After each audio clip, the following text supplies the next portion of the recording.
Nous allons continuer donc sur notre enseignement. Nous sommes sur la série en Christ. Et dans Jean chapitre 5, le verset 39, Jésus parlant aux pharisiens, il leur dit: vous sondez les Écritures parce que vous pensez avoir en elles. Est-ce qu'on peut m'afficher le verset, s'il vous plaît? Vous sondez les Écritures parce que vous pensez avoir en elles la vie éternelle. Ce sont elles qui rendent témoignage de moi. Alléluia. Et Jésus ici est en train d'établir, comme on a vu depuis le début de cette série, le but des Écritures. Il n'y a aucune étude biblique correcte si ce n'est pas une étude concernant Christ. Il n'y a aucune étude biblique correcte si ce n'est pas une étude biblique concernant Christ. Voilà pourquoi dans Luc chapitre 24, à partir du verset 25, sur le chemin d'Emmaüs, Jésus dit: ô homme sans intelligence, dont le cœur est lent à croire tout ce qu'ont dit les prophètes. Ne fallait-il pas que le Christ souffrit ces choses et qu'il entra dans sa gloire? Et commençant par Moïse et par tous les prophètes, il leur expliqua dans toutes les Écritures ce qui le concernait. Dis avec moi: les Écritures le concernent. Ça veut dire que Christ est le point d'arrivée de toute explication correcte des Écritures. Christ est le point d'arrivée de toute explication correcte des Écritures. C'est pourquoi je dis souvent que la parole de Dieu n'est pas un moyen d'atteindre des objectifs, parce que la parole de Dieu est l'objectif, puisqu'elle témoigne de Christ qui est le centre de la vie chrétienne. Et donc, dans l'explication, nous avons commencé à voir et nous avons vu que Christ est un homme, esprit, âme et corps. Ça se rappelle? Et on a commencé donc à parler de l'identification. J'ai expliqué qu'il y a un ordre dans l'identification. Parce que même dans la formation et la création de l'homme, la Bible dit que c'est d'abord le souffle de Dieu qui ensuite a pris un corps. Donc il y a un ordre. Donc si Jésus promet la vie, si la vie du corps a été générée par l'esprit ou alors par l'homme intérieur, on se rappelle, l'homme intérieur d'abord et ensuite le corps. Donc ça veut dire que si Jésus promet la vie, cette vie va commencer dans l'esprit et ensuite affecter le corps. Amen. Voilà pourquoi dans l'identification, il y a un ordre. Donc l'esprit en premier. Amen. Donc lorsque je dis que je suis identifié à Christ aujourd'hui, cette identification est dans l'esprit. Voilà pour moi dans 1 Corinthiens chapitre 6, à partir du verset 16. 1 Corinthiens chapitre 6, à partir du verset 16. Il est écrit: loin de là, ne savez-vous pas que celui qui s'attache à la prostituée est un seul corps avec elle? Car, est-il dit, les deux deviendront une seule chair. Ce texte-là est tiré d'où? Genèse, on se rappelle? Là où la Bible dit: l'homme quittera son père et sa mère, s'attachera à sa femme, et les deux deviendront une seule. Ok? On se rappelle de ce verset. Donc en fait, l'apôtre Paul ici est en train de mentionner ce verset et il va nous donner une vérité concernant ce verset de Genèse 2. Verset 17. Verset 17. Mais celui qui s'attache au Seigneur est avec lui un seul. Donc, ça veut dire que, suis-moi, le passage de Genèse 2, qui dit que les deux deviendront une seule chair, était donc une parabole. C'était une parabole que Moïse a utilisée pour expliquer l'union entre Christ et l'Église. Est-ce que jusqu'ici ça fait sens pour quelqu'un? Donc, il dit, celui qui s'attache au Seigneur est avec lui un seul esprit. Aujourd'hui, je vais vraiment m'attarder dessus. Un seul esprit. Donc, ça veut dire que tous ceux qui sont en Christ ont un seul. Donc, le jour où tu t'es uni à Christ par la foi en l'évangile, toi et le Seigneur êtes devenus un seul esprit. Donc, il n'y a pas deux esprits dans le croyant. Il n'y a pas l'esprit de Dieu et l'esprit du croyant.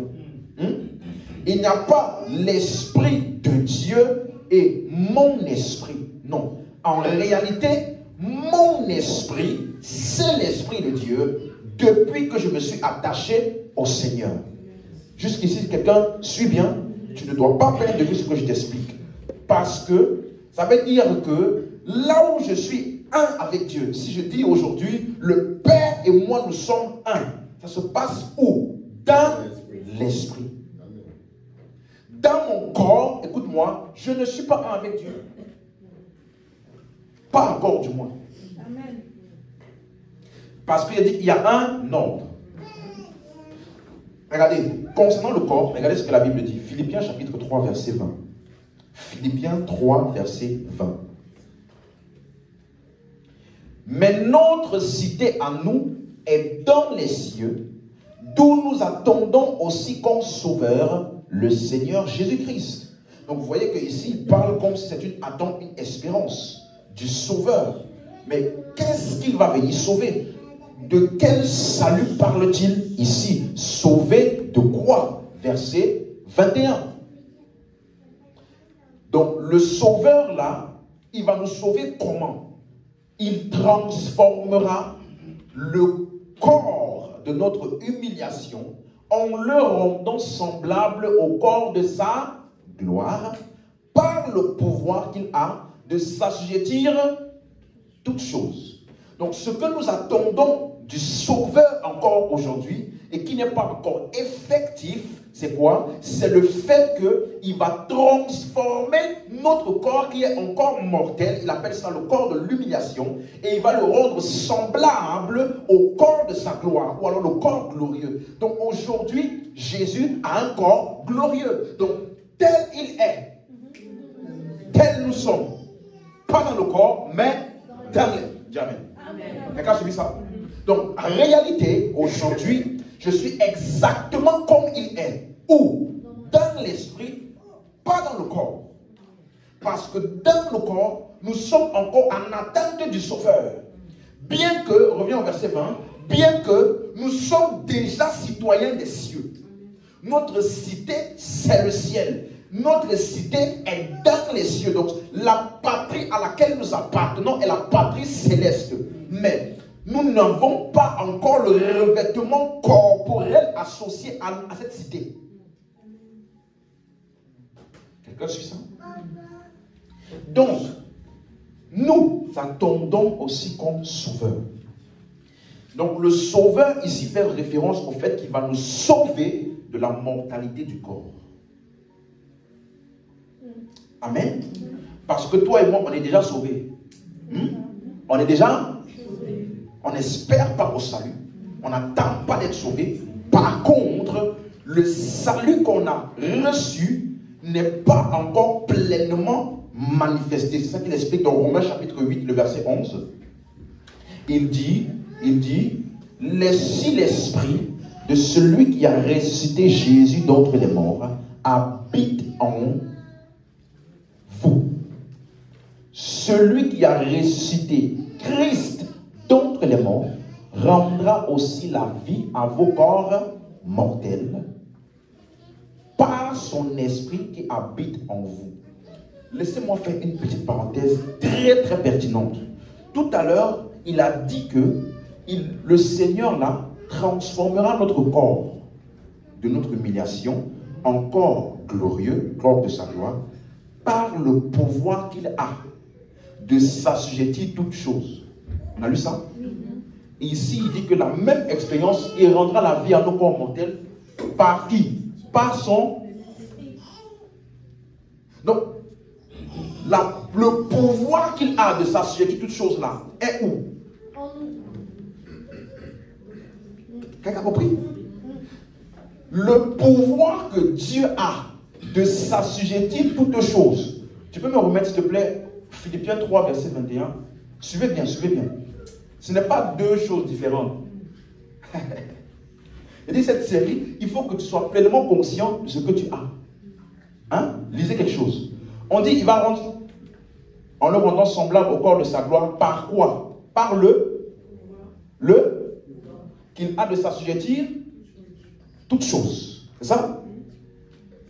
Romains 8, verset 11. Il va rendre la vie à notre corps, à vos corps mortels, par son qui habite où? Donc le pouvoir que Dieu a de s'assujettir toutes choses n'est pas en haut là-bas avec Dieu quelque part. C'est en toi. Donc, quand Dieu assujettit des choses, maladies, circonstances et tout, le pouvoir par lequel il assujettit toutes choses là, c'est où? Voilà pourquoi si tu ne déclares pas et tu ne libères pas, rien ne va sortir, même si tu as tout en toi. Quelqu'un a suivi ça?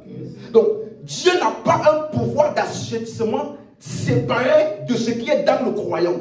C'est la puissance qui est dans le croyant que Dieu utilise pour assujettir les circonstances. Et donc, ce même pouvoir qui est en nous est ce par quoi Dieu, par son esprit en nous, ou sa puissance en nous, va changer ce corps mortel en corps comment? Immortel. Le corps glorieux. Verset 19.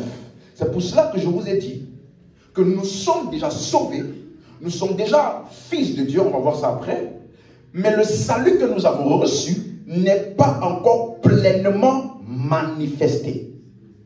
Quelqu'un suit? Disons. Aussi la création attend-elle avec un ardent désir la révélation de qui?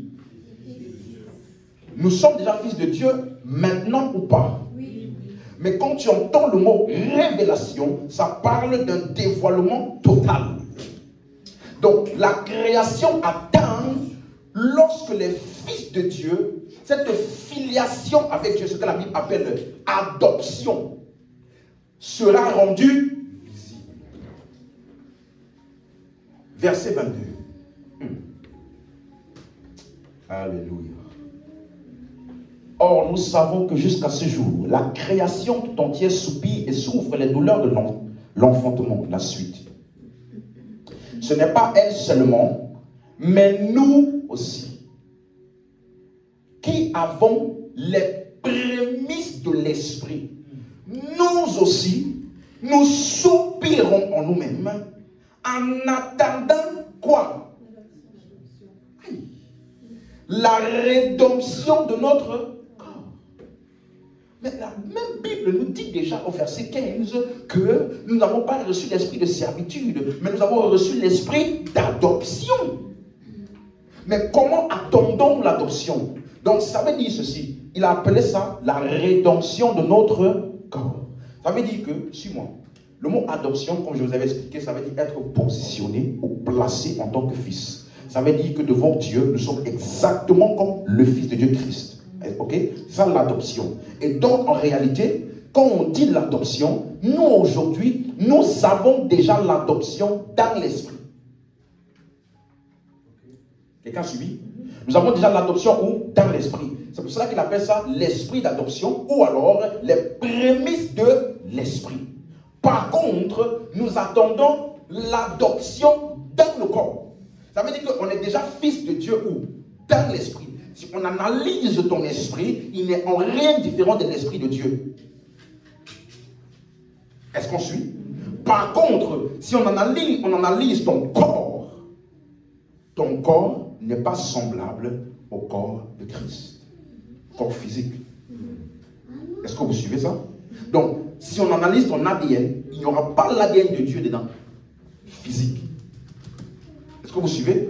Donc, on attend l'adoption, c'est-à-dire le positionnement des fils de Dieu dans ce corps. 1 Jean chapitre 3, le verset 2.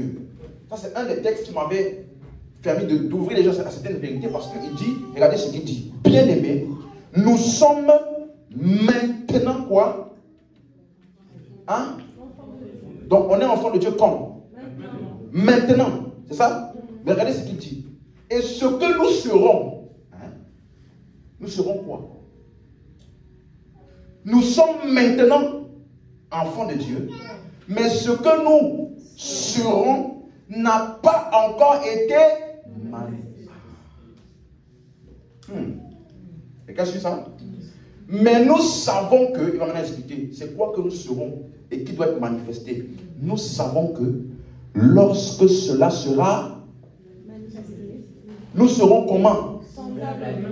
Ah, parce que nous le verrons.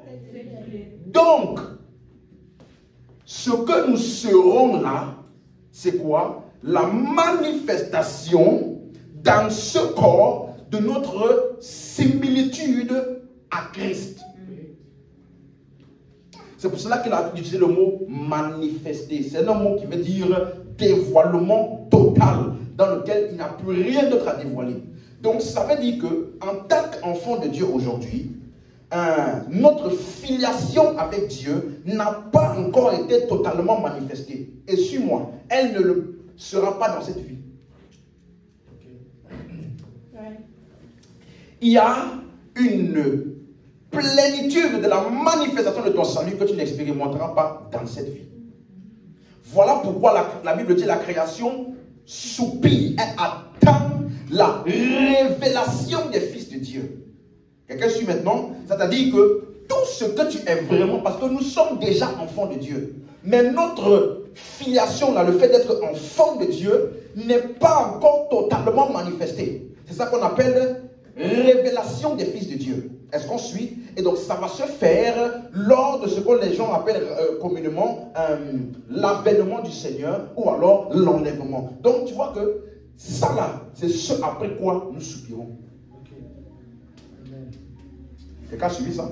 Parce que ce que tu es vraiment n'a pas encore été pleinement manifesté. C'est comme si je te disais, est-ce que tu sais que tu es le fils d'un milliardaire? Mais en attendant là, tu es encore en train de vivre comme un SDF. Mais tu sais que la vie de milliardaire là, c'est ton partage.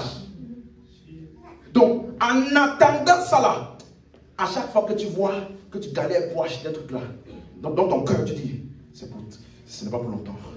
Dans très bientôt, très bientôt, mon vrai statut, je vais vivre dans ça, tu vois. Donc, en attendant que tu vives la vie de milliardaire là, tu soupires dans ta vie de SDF. Alors, ça veut dire ceci, suis-moi.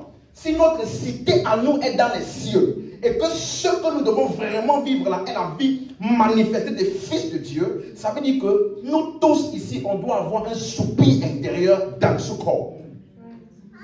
Ça veut dire que c'est totalement bizarre et étrange pour un chrétien de vivre toute sa vie entière pour les choses de ce monde. Parce que nous savons que ce que nous sommes là est au-delà d'ici. C'est au-delà d'ici. On est une cité dans les cieux.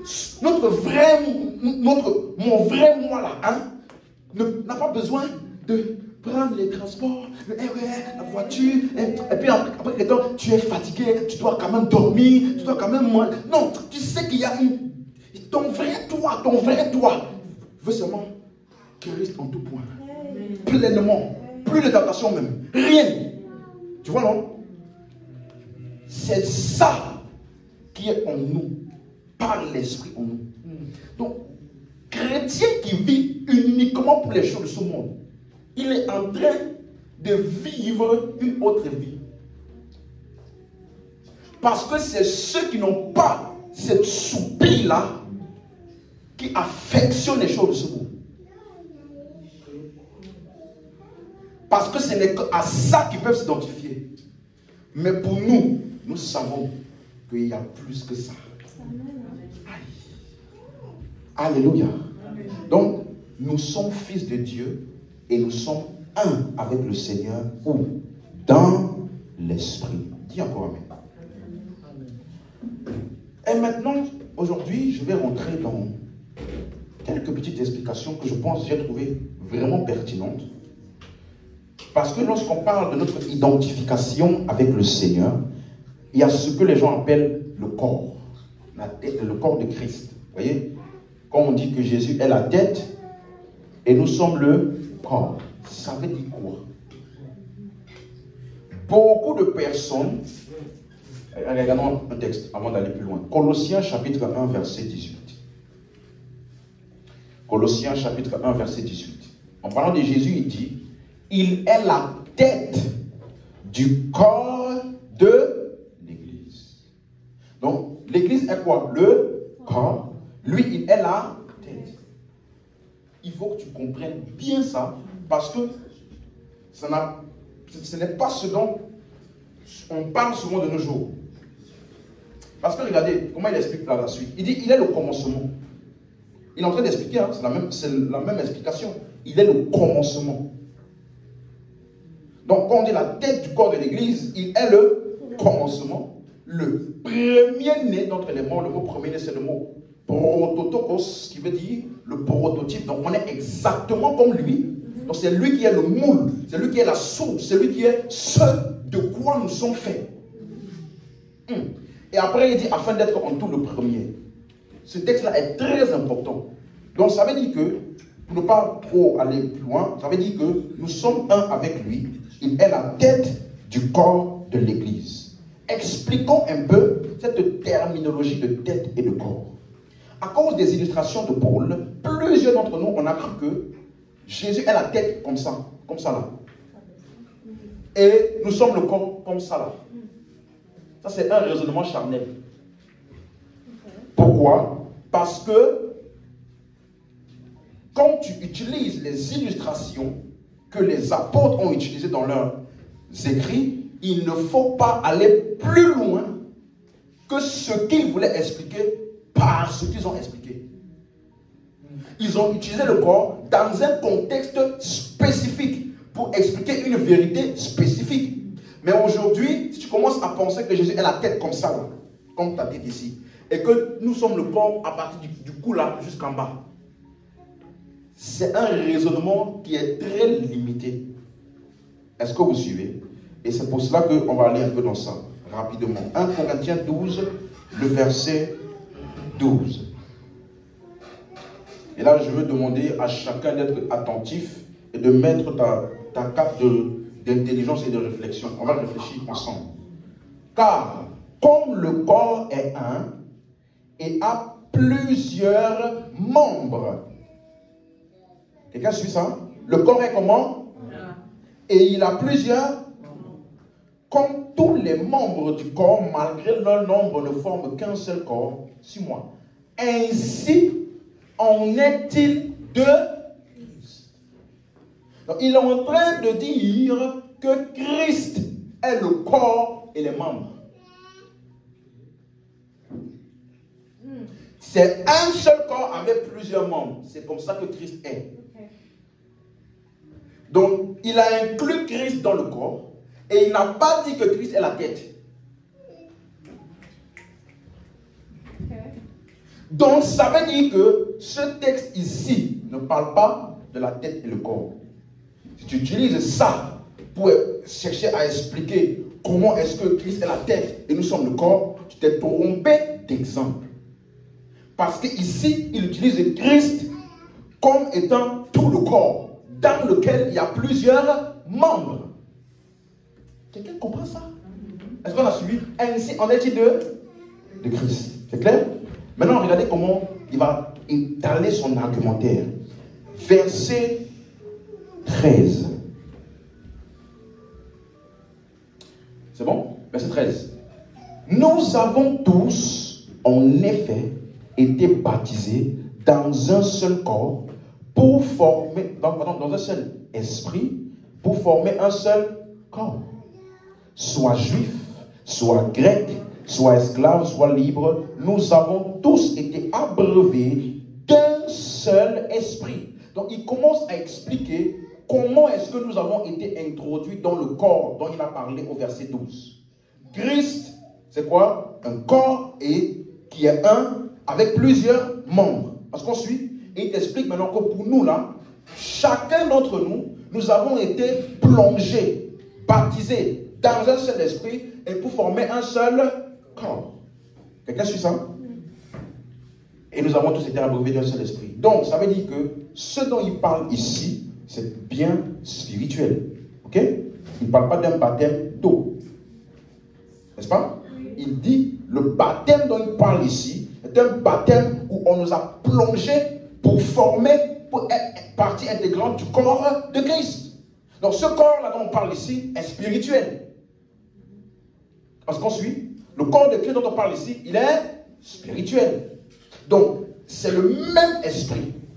Verset 14 maintenant. Suivez-moi, suivez-moi. Là maintenant, j'explique cette partie pour vous expliquer ce que ce n'est pas la tête et le corps. Ok? Mais je vais t'expliquer de quoi il parle ici. Parce que jusqu'à maintenant, il t'explique juste qu'il y a un corps qui a plusieurs membres. Mais c'est le même corps. C'est un seul corps. Ensuite, maintenant regardez. Ainsi, le corps n'est pas un seul membre. Mais il est formé de plusieurs membres. On suit ça? Donc, ce que lui, il est en train de vouloir expliquer ici, ce sont les différentes fonctions qui existent dans le corps de Christ. Il ne discute pas des individus. Il discute des fonctions ou des offices qui existent dans le corps de Christ. Est-ce qu'on suit? Si tu perds de vue ce que je viens de dire là, toute l'explication de la suite, il y a des endroits où, il y a des parties de ce verset-là où il y a beaucoup de personnes, on les a bloquées parce qu'ils ne savaient pas de quoi Paul parlait vraiment. Il te dit déjà que dans tout le corps de Christ là, il n'y a pas qu'une seule fonction. Le corps n'est pas un seul, mais il est formé de plusieurs. Il va encore mieux illustrer la suite. Si le pied disait, parce que je ne suis pas une main, je ne suis pas du corps, ne serait-il pas du corps pour cela? Rappelez-vous, dans le corps là, la main a une fonction, le pied a une autre fonction. Donc, il est en train de discuter de quoi? Des fonctions. Pas des individus. Je reprends ça. Verset 16. Si l'oreille disait, parce que je ne suis pas un œil, l'œil est où? Sur le corps. Quelle partie du corps? Donc, tu vois qu'il a inclus la tête comme membre du corps dont il est en train de parler. Il n'a pas spécifié la tête comme une partie différente. Donc, le corps et les membres dont il parle ici, c'est le corps entier. Ce n'est pas l'illustration de la tête à part et le corps qui est l'église. Non. T'as suivi? Donc, si l'oreille disait parce que je ne suis pas un œil, je ne suis pas du corps, ne serait-elle pas du corps pour cela? La suite. Si tout le corps était œil, où serait l'ouïe? Il n'a pas dit où serait l'oreille. L'oreille, c'est le membre, mais lui, c'est la fonction du membre. Donc, son emphase ici, c'est d'expliquer les différentes fonctions ou fonctionnalités. Il dit, si était toute huile, où serait l'odorat? Quelqu'un suit? Il n'a pas dit où serait le nez, mais où serait l'odorat? L'odorat, c'est la fonction du nez. Est-ce que jusqu'ici quelqu'un suit? Donc, est-ce que jusqu'ici tu vois que dans son exemple là, il met le fait que dans un corps, il y a plusieurs membres, mais les différents membres là, c'est pas pour expliquer le membre, mais plutôt la fonction du membre. Donc, dans le corps, il y a plusieurs fonctions. Quelqu'un suit jusqu'ici? Maintenant, regardez la suite, verset 18. Maintenant, Dieu a donc placé chacun des membres dans le corps comme il l'a voulu. Fonction ou individu?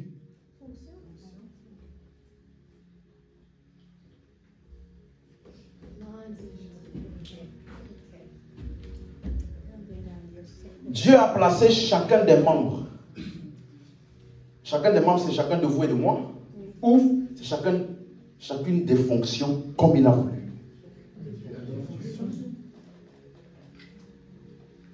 Parce que tu pourrais lire ça en disant, Dieu a placé mon frère ici, ma soeur là-bas, comme il a voulu. Ou tu pourrais le voir comme Dieu a placé telle fonction dans le corps, telle autre fonction dans le corps, telle autre fonction dans le corps, comme il a. Mais en lisant toute la narration jusqu'à maintenant, parle-t-il des individus ou des fonctions? Tu as suivi mon exemple jusqu'à là? Mon explication jusqu'à là, c'est clair pour tout le monde? Regardez maintenant, verset 19. Si tous étaient un seul membre, où serait le corps? Maintenant, donc, verset 20, il y a donc plusieurs membres, mais un seul. Suivez bien. Donc, tu vois que jusqu'ici déjà, il ne mentionne aucune mention de la tête et le corps. C'est pas ça. On a vu ça jusqu'à maintenant. Mais il mentionne plutôt un corps avec plusieurs membres. Donc, j'ai dit, il est en train de discuter de quoi? Les diverses fonctions, ou les diverses offices, ou les divers ministères qu'il y a dans le corps. Donc, si tous étaient un seul membre, ou si tout le corps de Christ là n'avait qu'une seule fonction en elle. Donc, ça veut dire que dans le corps de Christ, il n'y a pas qu'une seule fonction. Ou alors dans le corps de Christ, il n'y a pas qu'un seul office. Suivez bien, suivez très bien. N'oubliez pas, il parle des fonctions et non pas des individus. La suite maintenant. On va lire jusqu'au verset 25. L'œil ne peut pas dire à la main, je n'ai pas besoin de toi. Ni la tête dire aux pieds, je n'ai pas besoin de vous. La suite. Mais bien plutôt, les membres du corps qui paraissent être les plus faibles sont nécessaires. La suite. Et ceux que nous estimons être les moins honorables du corps, nous les entourons d'un plus grand honneur. Ainsi, nos membres les moins honnêtes reçoivent le plus d'honneur. La suite. Tandis que ceux qui sont honnêtes n'en ont pas besoin. Dieu a donc disposé le corps de manière à donner plus d'honneur à ceux qui en manquaient. La suite. Afin qu'il n'y ait pas de division dans le corps, mais que les membres aient également soin les uns des autres. En fait, il est en train d'expliquer simplement que c'est complémentaire. Celui qui manque d'honneur, Dieu a fait qu'il ait plus d'honneur. Et celui qui n'a pas besoin d'honneur, lui, il est déjà honnête. Donc, il est en train de dire que dans le corps, c'est complémentaire. La suite. Si un membre souffre, tous les membres souffrent avec lui. Si un membre est honoré, tous les membres se réjouissent avec lui. La suite. Vous êtes le corps de Christ. Suivez-moi bien, suivez-moi bien. Perdez pas de vue ça. Vous êtes le corps et vous êtes ses membres, chacun pour ça. Vous êtes quoi? Et vous êtes ses, chacun pour ça. Je vais vous expliquer en quoi vous, en tant qu'individu, rentrez dans l'exemple des fonctions qu'il a mentionnées. Parce que je vous ai dit qu'il ne parlait pas des membres, dans son exemple, l'organe, mais plutôt la fonction du membre. Quelqu'un suit? C'est trop compliqué? Non, avance. C'est clair pour quelqu'un? Donc, en parlant des membres, il parle de la fonction du membre. Est-ce qu'on suit? Donc, ça veut dire ceci. Maintenant, suis-moi. Ok, avant d'aller plus loin, je peux te donner un exemple. Est-ce que tu sais la fonction de l'œil, c'est faire quoi? Mais combien d'yeux avez-vous? Donc, il y a 2 membres, mais une fonction. Quelqu'un suit? Donc, ça veut dire que, en discutant de la fonction, je peux parler en termes d'organes de 2. Mais en termes de fonction, d'une seule. Donc, 2 membres peuvent avoir la même fonction. C'est ça? Ok. Maintenant, tu vas bien comprendre maintenant. Verset, suis bien. Aïe. Tu vois, si tu ne prends pas le temps de comprendre le contexte comme je t'explique là, voici les versets qui bloquent certaines personnes. Verset 28. 28 et 29, on va lire ça. Regardez. Et Dieu a établi dans l'église premièrement des apôtres. Personne ou fonction. Fonction. Dans les personnes. Écoutez bien. Tu as suivi l'exemple que j'ai expliqué tout à l'heure? Il parlait des individus ou des fonctions. Donc, quand il dit, parce que rappelez-vous, on a vu tout à l'heure, il a plu à Dieu à disposer chaque membre comme il a voulu. On se rappelle? Il a dit que ce n'était pas les individus, mais plutôt les fonctions. Donc, ici maintenant, il a fini l'exemple, il a fini la parabole, il a fini le corps. Il te donne maintenant tout ce qu'il t'a dit là. L'œil, l'odorat, l'ouïe. Tout ça là, c'était pour te dire quoi? Ça. Que dans l'église, qui est le corps de Christ, est-ce que tu suis? Il a plu à Dieu aussi d'établir premièrement quoi? Des apôtres. Apôtres ici, ce ne sont pas des individus, ce sont des fonctions qui existent dans le corps de Christ. Est-ce que tu suis? Ok, je vais te donner encore un autre exemple. Tout à l'heure, j'ai dit, tu peux avoir deux, mais une seule. Mais tu peux avoir une main qui a plusieurs. Est-ce que vous suivez? Regardez. Il a établi premièrement des apôtres. Secondement, des prophètes. Troisièmement, des docteurs. Ensuite, ce mot ensuite là, quand tu regardes la terminologie de comment l'apôtre Paul parle, c'est comme si quand il dit ensuite, il change de sujet.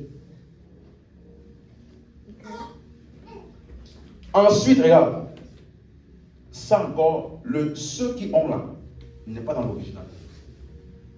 Ah, ceux qui ont. Ça là, c'est l'auteur, le traducteur, pardon, qui a rajouté ceux qui ont. Mais normalement, c'est ensuite, c'est quoi? Les dons de miracles, les dons de guérison, de secourir, de gouverner, de parler diverses langues. Donc ici, il est en train de parler des dons. Plus haut, il parlait de quoi? Des offices.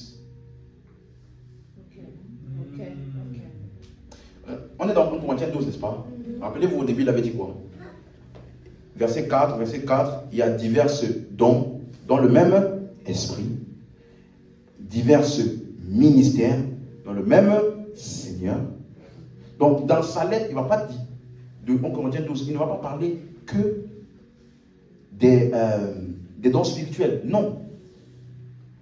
Divers dons, même esprit, divers ministères, même Seigneur, diverses opérations, le même Dieu qui opère tout en tous.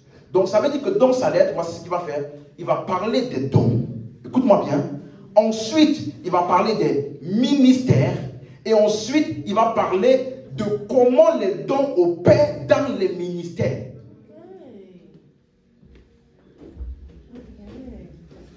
Quelqu'un suit ça? Parce que, regarde, les apôtres, prophètes, docteurs, il ne dit pas quatrièmement. Hein? Premièrement, quoi? Apôtre. Secondement, prophète. Troisièmement, docteur. Il ne dit pas quatrièmement. Ensuite, maintenant. Donc, elle dit que ce qu'il parle ici après, là, ce n'est pas le même poids que l'office d'apôtre, l'office de prophète, l'office de docteur. Ensuite, maintenant, les différents dons opérants dans ces offices-là. Dons des miracles. Je n'ai pas dit ceux qui ont là, enlève ça, ce n'est pas dans l'original. Ensuite, dans les miracles, dans les guérir, secourir, gouverner, parler en langue. Maintenant, suis-moi bien. Aïe, suis-moi bien. Verset 29. Lisons ensemble. Tous sont-ils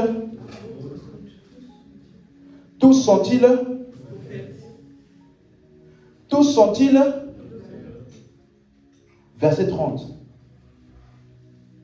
Tous ont-ils le don des... Hein? Mais je pensais que les miracles accompagneront tous ceux qui auront... Tous ont-ils le don des... La suite. Tous. Tous. Donc, tous parlent-ils en langue? Tous interprètent? Tu vois, au début de l'église ici, j'avais une sœur qui me suivait. Je crois que c'était en Angleterre. Elle m'avait envoyé des messages. Je me disais, merci beaucoup, merci beaucoup. Et un jour, tu vois, c'est moi quand je suis dans mon feu là. Je suis dans mon feu de mon action. Je libère souvent 2-3 mots en langue. Sans faire exprès. Donc, quand dans cette vidéo, elle a vu ça, elle m'a envoyé un message. Mais je pensais que le don de parler en langue n'était pas pour tous. Je dis, ah bon? J'ai commencé à envoyer des versets. Voici les miracles. Tous les dons dans le même esprit. J'avais oublié ça. Donc dès qu'elle m'a sorti ça là, paf! Tous parlent-ils en langue? Et il expliquait déjà qu'il y a plusieurs membres dans le corps là. Donc il y a ceux dans le corps là qui sont appelés ou qui ont le ministère de parler en langue. Et d'autres qui c'est pas pour eux. Si tous parlent en langue, est-ce que c'est le corps? Tous parlent-ils en langue? Qu'est-ce que toi tu vas répondre à ça? Hein? Puisque moi le pasteur je t'ai dit quoi? Oh, c'est le même esprit. Le même esprit. On parle la langue. Allez, parle la langue maintenant. Il me le avec quelqu'un te donne ça. Bam! J'imposerai les mêmes malades, les malades sont guéris. Tu vois, c'est à cause de ce genre de choses que les gens ont développé des nouvelles doctrines. En disant que Marc 16, ils imposeront les mains aux malades et les malades seront guéris. Il y a une différence entre Marc 16 là qui est pour tout croyant et 1 Corinthiens 12 qui est maintenant les dons. Et puis maintenant, il y a un autre office là qui est maintenant le ministère ou l'office qui est maintenant. Tu vois, c'est à cause du fait que c'est embrouillant. C'est troublant. Tu vois, parce que tous ont-ils les dons de guérison? Tous ont-ils les dons des miracles? Donc, est-ce que tous les enfants de Dieu sont censés guérir les gens? Comment tu résous ça? Tous sont-ils censés parler en langue? Donc, quelque part, les gens qui ne parlent pas en langue et se disent c'est pas pour moi, ils ont raison un peu. Comment on résout ça? En ne jamais perdant de vue qu'il ne discutait pas des individus, mais des fonctions. Reviens maintenant au verset 29. Je t'explique comment on résout ce genre d'affaires-là, basé sur le contexte. Première vérité, sont-ils n'est pas dans l'original.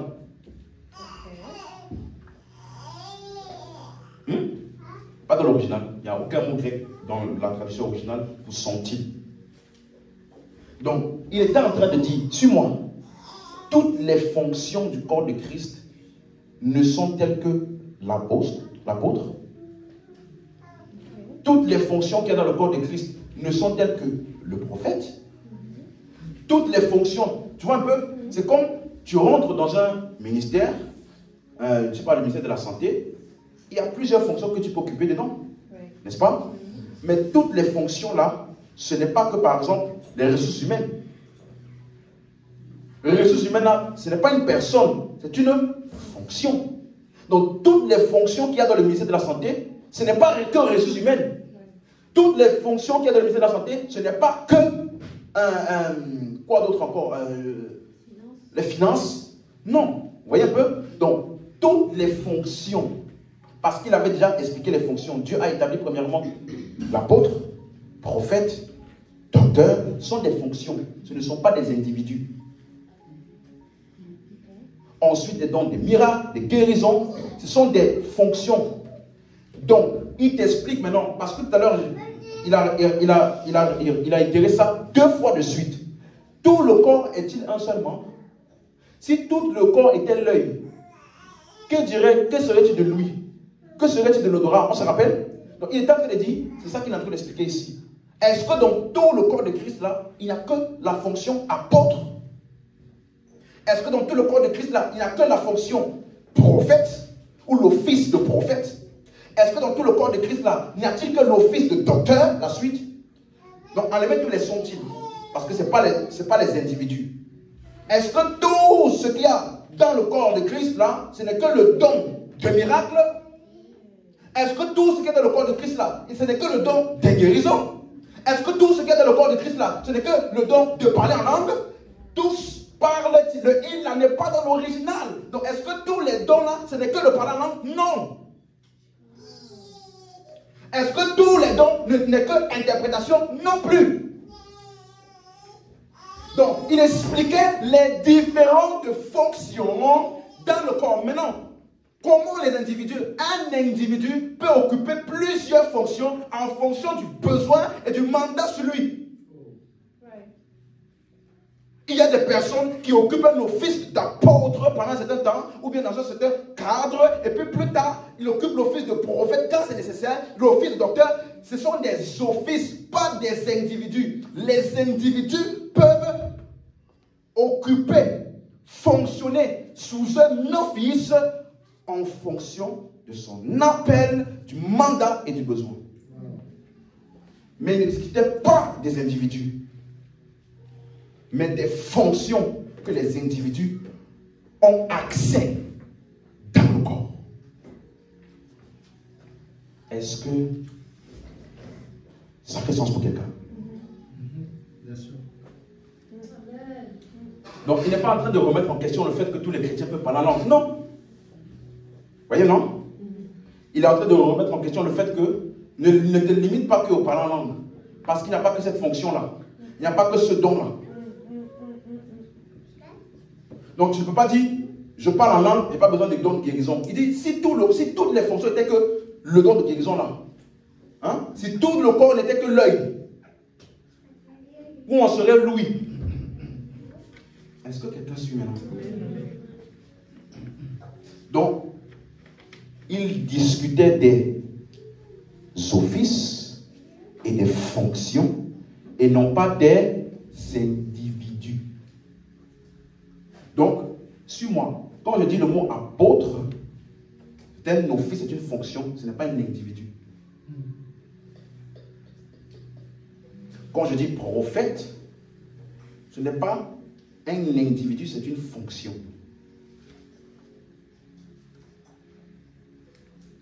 Amen.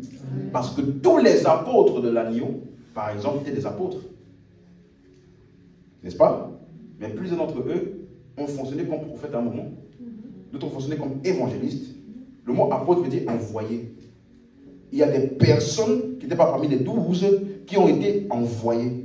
Le fait qu'on les a envoyés pour établir quelque chose dans un lieu, on appelle ça apôtre.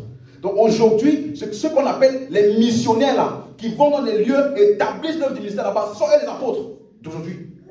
Parce que apôtre veut dire apostolos, envoyé pour une mission.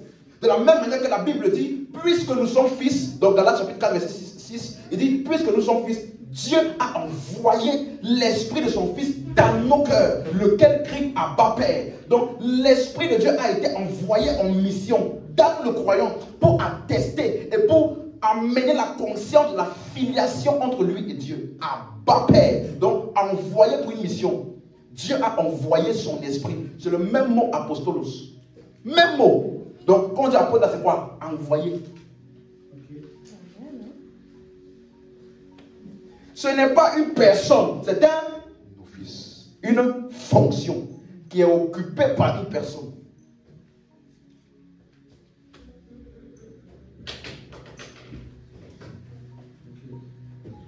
Amen encore. Amen.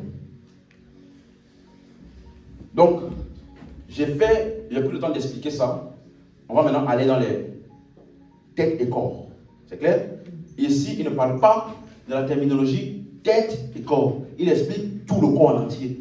Les différentes fonctions inhérentes dans le corps que plusieurs individus qui sont membres peuvent occuper dans le corps.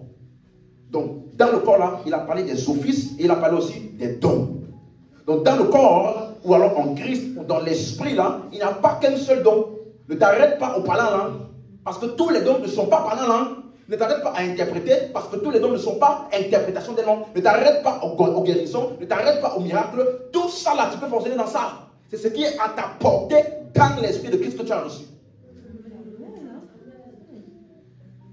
Donc, tu ne peux pas dire, parce que je parle en langue, c'est bon. Non! Aspirer. Et donc, tu ne peux pas dire, aïe, non, si je dis ça, écoute-moi, tu ne peux pas dire, aïe, non, moi, Dieu m'avait dit, tu es un prophète. Okay. Donc, apôtre et docteur, ce n'est pas mon couloir, tu n'as pas compris. Tu n'as même pas compris. Parce que tous les apôtres étaient des docteurs. Voilà pourquoi ils écrivent les épîtres, qui forment la doctrine. Et tous les apôtres étaient des prophètes. On les appelle les prophètes du Nouveau Testament. Parce que dans l'Ancien Testament, les prophètes de l'Ancien Testament étaient ceux qui avaient communiqué la parole de Dieu au peuple pour qu'ils puissent croire. Donc les prophètes du Nouveau Testament sont les apôtres de l'agneau qui nous ont communiqué la doctrine de la nouvelle alliance. Donc ils sont apôtres, docteurs, prophètes.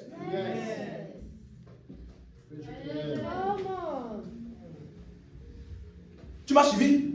Ce sont des fonctions. Voilà pourquoi, si tu vas dans l'original grec, ce ne sont pas des noms. Apôtre, prophète, ce ne sont pas des noms. Ce sont des verbes. Pour dire que ce sont des actions qui ont été posées, qui ont fait qu'on a donné cet office, ou alors on a décrit cet office-là pour cette personne. Pourquoi on appelle Philippe l'évangéliste? Parce qu'il est parti à Samarie. Vous voyez? Il a organisé une grande croisade et les personnes ont été sauvées. Il a prêché Christ. Mais ce n'est pas lui qui a établi l'église de Samarie. Voilà pourquoi on l'appelle que évangéliste. Par contre, Paul, ou bien Timothée, ou bien Apollos, Tite, on les appelle apôtres. Mais on les appelle aussi, d'autres endroits, pasteurs, le berger. Parce qu'en plus d'être des apôtres qui ont été envoyés pour établir l'œuvre dans un endroit, ils ont aussi bâti et fondé l'église là pendant 2, 3, 4 ans. Ils sont restés sur place pour enseigner.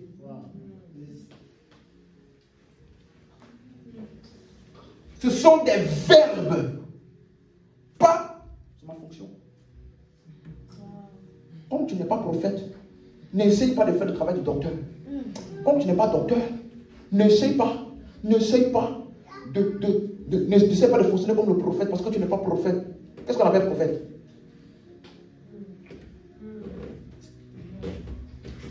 Moi, ce n'est pas mon message. Tu m'as suivi, je vais enseigner dessus. Parce que ce sont des choses qui ont traîné depuis tellement longtemps que toi, tu vas te limiter à quelque chose et penser que, ah non, et tu ne comprends pas que ce sont... Est-ce que tu sais que apôtre, non pas apôtre, ça il y en a beaucoup plus, mais que ce soit prophète, évangéliste ou docteur,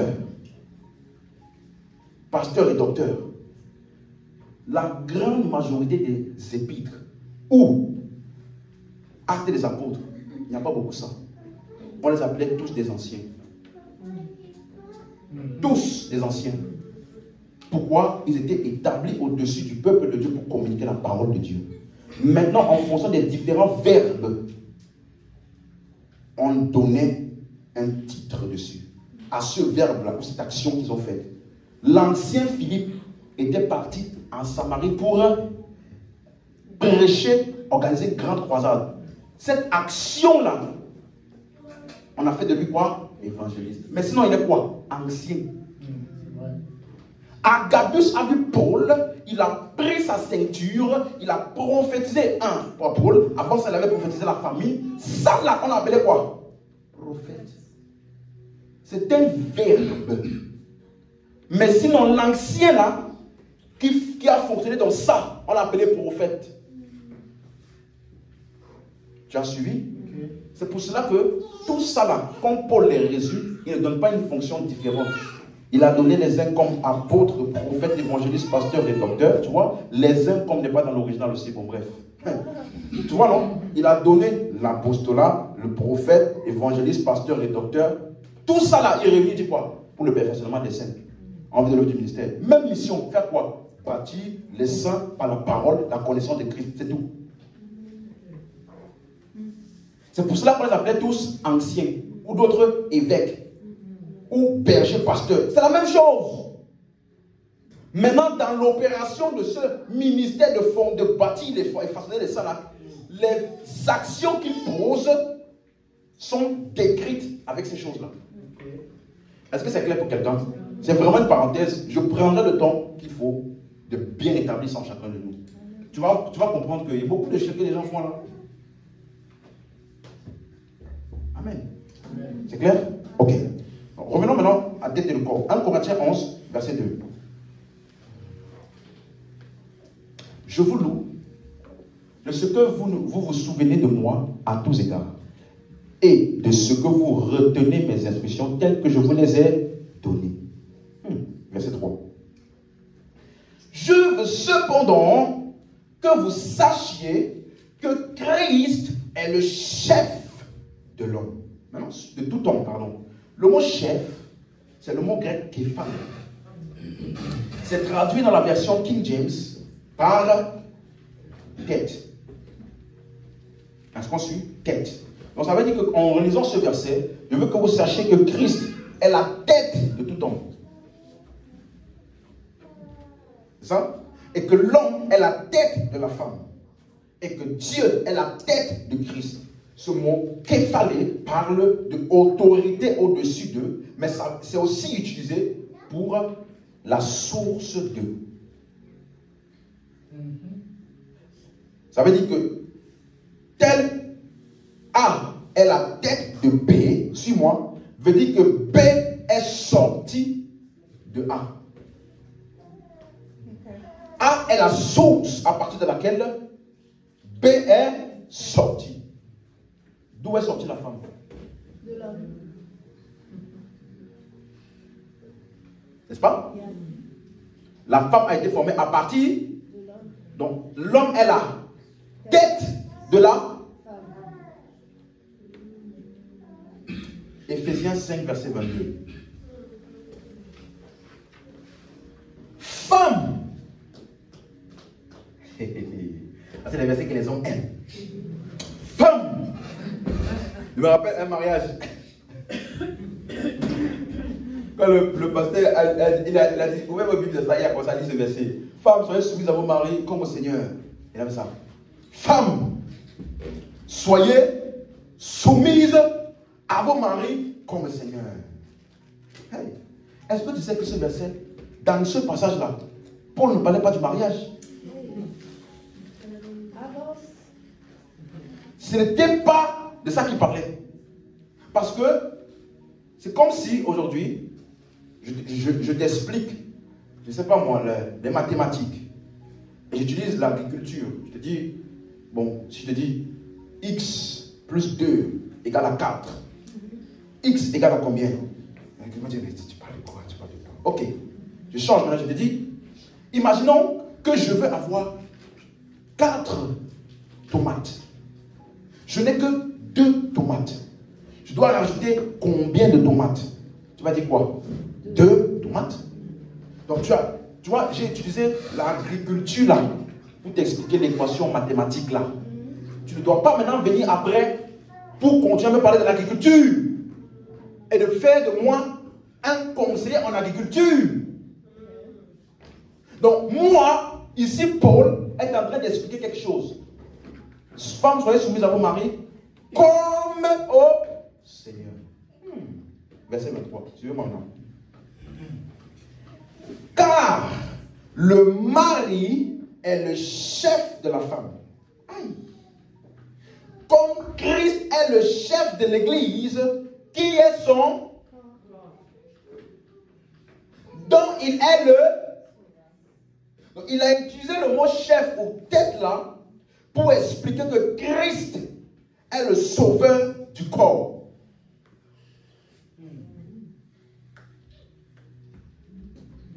Est-ce que quelqu'un comprend?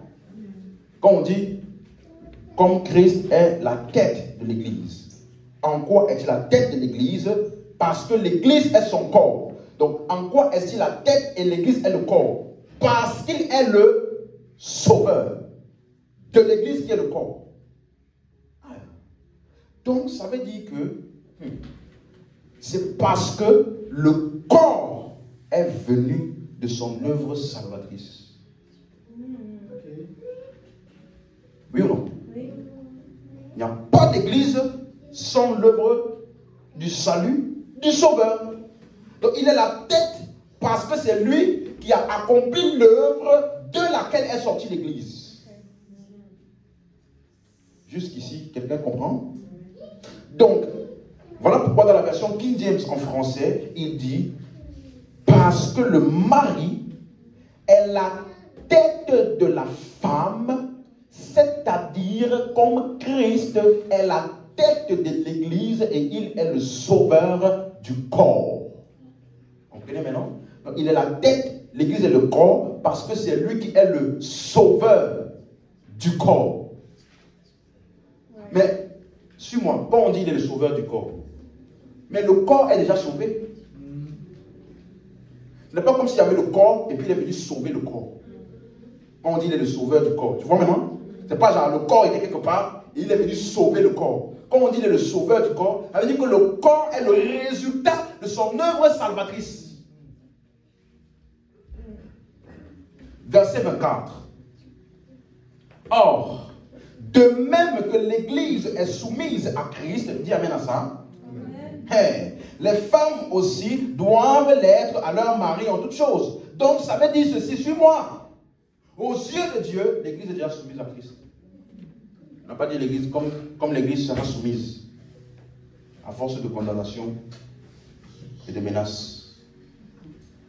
Aux yeux de Dieu, l'Église est déjà soumise à Amen. Donc, dans le contexte de ce qu'on vient de lire jusqu'à maintenant, qu'est-ce qui est l'original et qu'est-ce qui est la copie entre Christ et l'Église et mari et femme? Christ et l'Église, c'est l'original. Christ, l'original. Hein? Je dis ceci. Parce que regardez, il parle à chaque fois de l'Église et de Christ. Et puis il parle aussi des femmes et de Marie. Mais dans ce qu'il explique là, qui est l'original et qu'est-ce qui est la copie? Ou qui essaie de copier l'original? Est-ce Christ et l'Église qui essaie de copier Marie et femme? Ou est-ce Marie et femme qui essaie de copier Christ et l'Église? Donc Christ et l'Église est l'original ou la copie?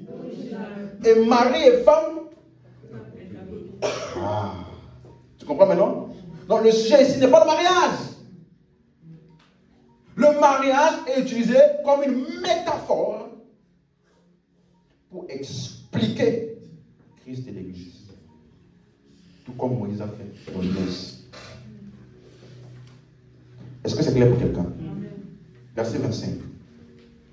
Marie, aimez vos femmes comme Christ a aimé l'Église. Maintenant, suivez-moi bien.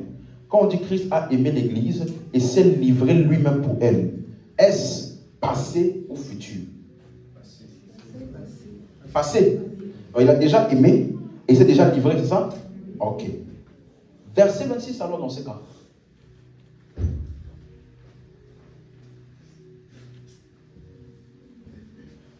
Afin de la sanctifier par la parole, après l'avoir purifié par le baptême. Après l'avoir fait quoi? Par quoi?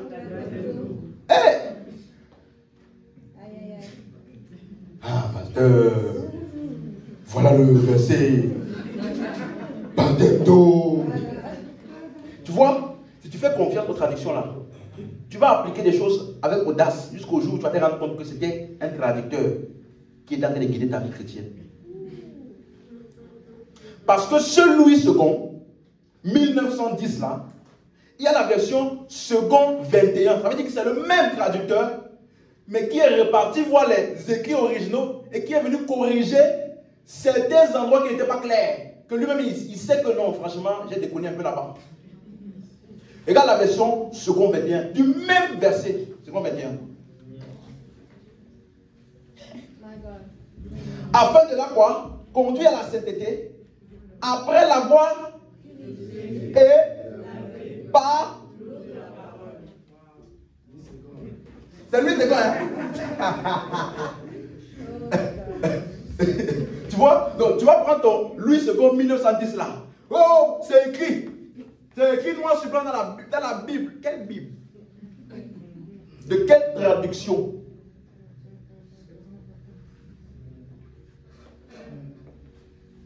Lui-même, il s'est rendu compte. C'est une aberration. Le baptême d'eau ne purifie personne. Et ne sanctifie personne.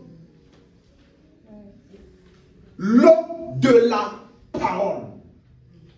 Donc, le jour où tu as entendu l'évangile, cet évangile-là a sanctifié, lavé. Voilà pourquoi l'esprit est en toi. Donc, est-ce que ce qui est ici est une chose future ou passée? Donc, ça veut dire que l'Église est déjà sanctifiée. L'Église est déjà purifiée. C'est ça? On est d'accord? Oui. Ok. Donc, tout ce qu'il m'a dit par la suite là, c'est le résultat du fait que Christ a aimé l'Église et s'est livré pour elle. Et résultat, il a sanctifié l'Église et purifié. Ça, c'est passé. Ok? Tout le monde est d'accord? Voilà pourquoi la Bible dit 1 Corinthiens, on va revenir ici après, 1 Corinthiens 6, verset 11. C'est là ce que vous étiez, quelques-uns de vous. Aïe. Mais vous avez été quoi? Passé au futur. Ok. Vous avez été sanctifiés. Et vous avez été justifiés au nom du Seigneur Jésus-Christ et par l'Esprit de notre Dieu. Donc aujourd'hui, toi et moi en Christ, on est déjà quoi? Lavé, sanctifié. C'est clair pour tout le monde? Même chose dans Hébreux chapitre 1 verset 3. Afin de la sanctifier et de la purifier par le baptême d'eau. Quel baptême d'eau? Regardez ceci. Et qui? Ici on parle du Fils de Christ. Suis-moi bien, suis-moi bien. Ça ce sont des versets, quand je te donne ça, si tu étais intelligent vraiment, tu allais bien garder ça. Ce sont des armes très très importantes. Parce qu'il y a beaucoup de systèmes de croyances dehors là, qui essayent de faire croire que tu seras sanctifié, tu seras lavé et tu seras purifié. Basé sur Éphésiens 5. Parce qu'il dit c'est livré afin de la sanctifier. Donc ça veut dire que c'est ce que on aspire tous. Tu vas comprendre. Regardez. Qui étant le reflet de sa gloire, l'empreinte de sa personne, et soutenant toutes choses par sa parole puissante, aïe, il fera. Il a fait quoi? Il a fait quoi? Et c'est donc le fait qu'il soit assis est la preuve qu'il a achevé l'œuvre de purification. Donc c'est une insulte à Christ de lui demander de te purifier. Puisqu'il s'est assis parce qu'il avait achevé la purification.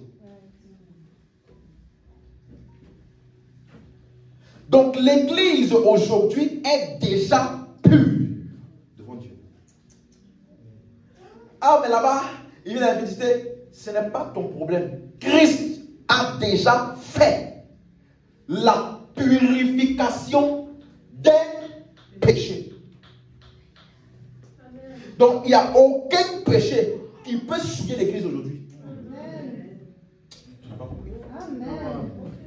Il n'y a aucun péché qui a ce qu'il faut pour rendre l'Église qui est pure là, impure. Parce que ce péché-là devrait faire sortir Christ de son siège où il est assis. Vous comprenez mon langage? Ce péché-là devrait avoir la capacité de faire sortir Christ de sa position à la droite de Dieu et d'annuler l'œuvre de purification. Et jusqu'à preuve du contraire, il est assis sur le trône. Il règne à... Tu vois, dans les églises, on finit de chanter assis sur le trône. Et puis ils vont dire, Seigneur, purifie-nous. Tu vois, ils n'ont pas compris qu'en disant assis sur le trône, tu es en train de dire, tu as achevé ma purification pour toujours. Non, tu finis de dire, assis sur le trône. Vous savez, peuple de Dieu, Dieu est assis sur le trône. Il est tellement pur. On ne peut pas s'approcher de lui n'importe comment. Répondez-vous maintenant. Purifie mon cœur. Rends-moi aussi pur. Comment tu peux chanter deux chants aussi contradictoires avec le même niveau de sincérité? Comment? Comment?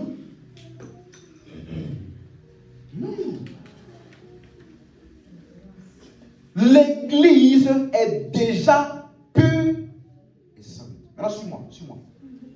Accélérons un peu. Revenons dans Éphésiens 5, verset 25. Alléluia. Ok. Regardez. Comme Christ a aimé l'église et s'est livré pour elle, la suite, afin de la sanctifier par la parole après l'avoir purifiée par le baptême de bon. On a compris, hein, ce que ça veut dire, ok? Maintenant, regardez la suite. Aïe, aïe, aïe, aïe. Afin de faire paraître devant lui cette église, comment? Sans tache, ni ride, ni rien de semblable, mais comment? Sainte et irrépréhensible. Il y a des gens qui bâtissent des enseignements disant que Jésus va venir chercher une église glorieuse. Et l'église est comment maintenant? Est-ce que l'église glorieuse dont il parle ici, c'est ce que l'église a, ce à quoi l'église aspire? Ou c'est ce que l'église est par l'œuvre de Christ? Donc l'église de Jésus-Christ est déjà glorieuse. L'église de Jésus-Christ est déjà sans tache, ni ride, ni rien de semblable. Cette église-là, elle est déjà sainte et irrépréhensible. Regarde, 1 Corinthiens 3, verset 16. Ne savez-vous pas que vous êtes le temple de Dieu et que l'Esprit de Dieu habite où? En vous. C'est ça? Regardez dans la suite.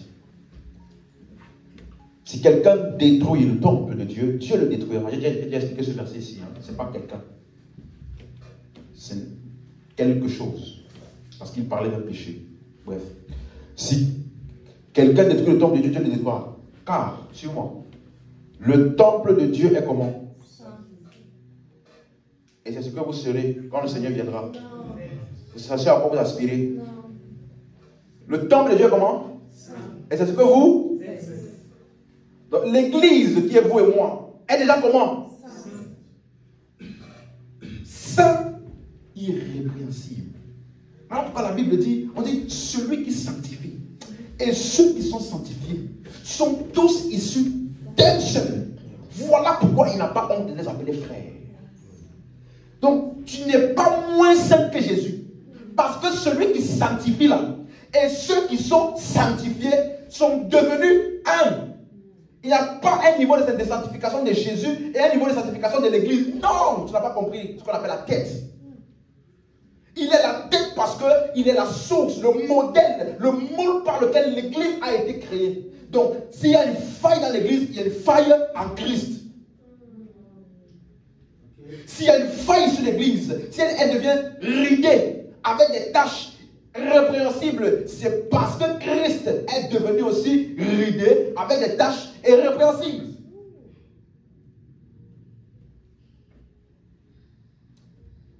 Revenons à Éphésiens 5, 27. Quelqu'un a suivi ça maintenant? C'est ainsi que les maris doivent aimer leurs femmes. Verset 28, pardon. C'est ainsi que les maris doivent aimer leur femme comme leur propre corps. Celui qui aime sa femme s'aime lui-même. La suite. Quand jamais personne n'a haï sa propre chair, mais il la nourrit, il en prend soin, comme Christ le fait pour l'Église. La suite. Parce que nous sommes membres de son corps. Tu vois que si tu prends, nous sommes membres de son corps ici, et tu vas prendre, vous êtes membre du corps dans 1 Corinthiens 12, tu es déjà à côté. C'est la même expression, mais dans deux illustrations différentes. Vous avez suivi? Ici, il dit vous êtes membre de son corps en parlant de lui qui est la tête. Et vous êtes le corps. Ça veut dire que vous êtes membre de son corps, ça veut dire chacun d'entre vous est sorti de lui. Par contre, dans 1 Corinthiens 12, vous êtes membre de son corps, ça veut dire chacun d'entre vous pouvez occuper des fonctions qui sont disponibles dans le corps. Ce n'est pas la même chose. Quelqu'un suit maintenant? Donc, c'est deux mêmes phrases, mais qui sont dans deux contextes différents, qui veulent dire deux choses différentes.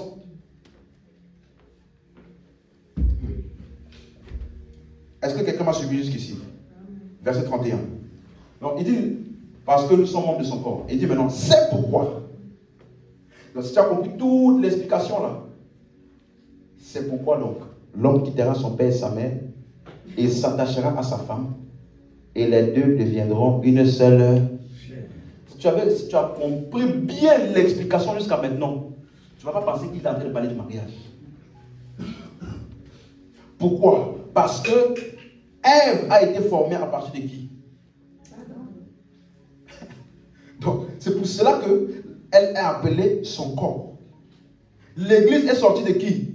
De Christ. Donc, nous ne sommes pas devenus une seule chair avec Christ. Mais nous sommes plutôt un seul esprit. Donc, une seule chair de Adam et Ève est une image de un seul esprit entre Christ et l'Église. Quelqu'un suit ça? Regardez, verset 32. Ce mystère, donc, les deux deviendront une seule chair là. C'est un mystère. Or, qui dit mystère veut dire quelque chose qui a besoin d'une interprétation pour être compris. Donc, ça veut dire que les deux deviendront une seule chair est un mystère. Le véritable message n'est pas ce que tu vois. Il y a un vrai message par derrière. Quel est le message? Ce mystère est grand. Je dis cela par rapport à Adam et Ève. Par rapport à qui? Donc les deux deviendront... ça veut dire ceci. Le mariage terrestre est un reflet de notre union céleste. Le mariage terrestre, c'est pour ça que si tu m'invites à ton mariage, tu viens prêcher. Je vais utiliser ton mariage là pour expliquer à tout le monde là qu'ils ont besoin d'être unis à Christ. Parce que c'est ça le véritable message du mariage. Lorsque un homme, il ne se sent pas bien quand il est seul, on comprend mieux. Il n'est pas bon que l'homme soit seul. Quel homme? L'homme. Je lui ferai une aide semblable. Qui? Christ. Wow. Donc à chaque fois qu'un homme, il sent le besoin d'aller vers une femme, c'est un message que Dieu donne à toute l'humanité. Il n'est pas bon que l'être humain soit sans Christ. Oh, le mystère là, c'est Christ et l'Église. Ce n'est pas toi et comment. Oh, pasteur, mes hormones des fois c'est chaud. Pasteur, j'ai besoin de quelqu'un, je me sens seul la nuit. J'ai besoin de quelqu'un pour me donner chaleur. Ce n'est pas ça. En fait, quand tu as ce besoin là, c'est un message à l'humanité entière. Que l'homme humain, il n'est pas bon qu'il soit sans Christ.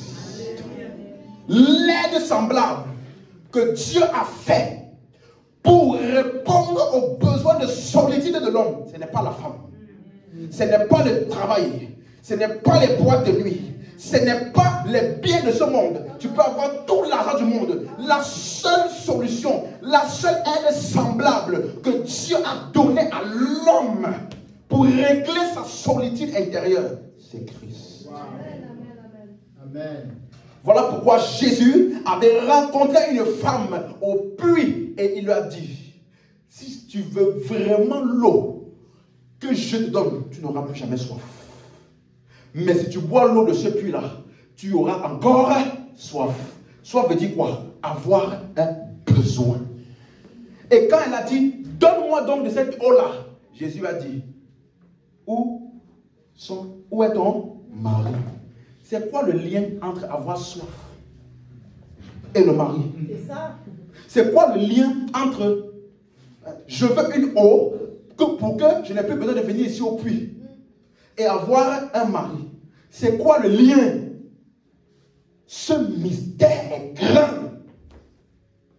Ça veut dire que la soif ou le besoin de cette femme-là, elle a essayé de le combler avec les hommes. Tu as déjà eu 5 hommes. Et celui avec lequel tu es là n'est pas ton mari. Ça veut dire que le premier mari là, tu as été avec lui, il était doux. Mais tu as dit, il ne s'affirme pas beaucoup, donc je le laisse. Tu pensais que le besoin d'assurance là était le besoin de mari. Tu as pris le deuxième mari qui a beaucoup d'assurance, mais lui là, il est violent. Tu as encore laissé. Tu as pris un autre mari qui a tout ce qu'il faut, mais il est alcoolique. Tu as encore laissé. En fait, Jésus est en train de nous dire, je suis l'eau de vie. Si tu bois, ça deviendra en toi une source d'eau qui jaillit jusqu'à dans la vie éternelle. Donc, la véritable soif dont elle avait besoin, le seul moyen de le combler n'était pas le mari, mais Christ lui-même. Aïe, Shakabaya. Ce mystère est... Come on. Come on. Quand tu penses qu'il a en train de parler de... Tu comprends? Le désir et le vide dans l'homme ne peut être comblé que par l'aide semblable que Dieu a donnée à l'homme pour ne pas qu'il soit seul.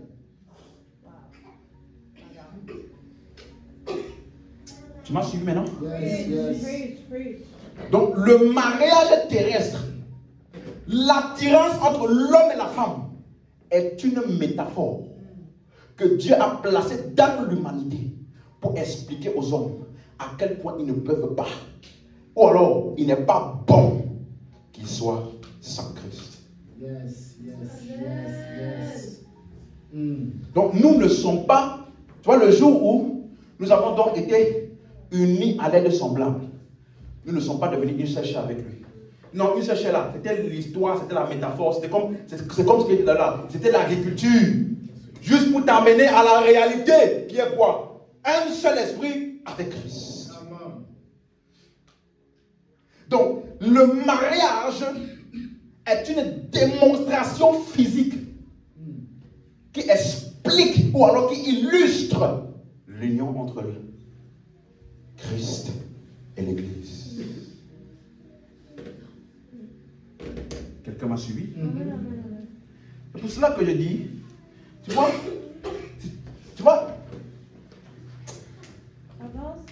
c'est un mystère, écoute-moi, c'était un mystère écran. C'était une métaphore. Tu me suis? Donc quand il parle de ça, il utilise juste une métaphore. On n'a pas dit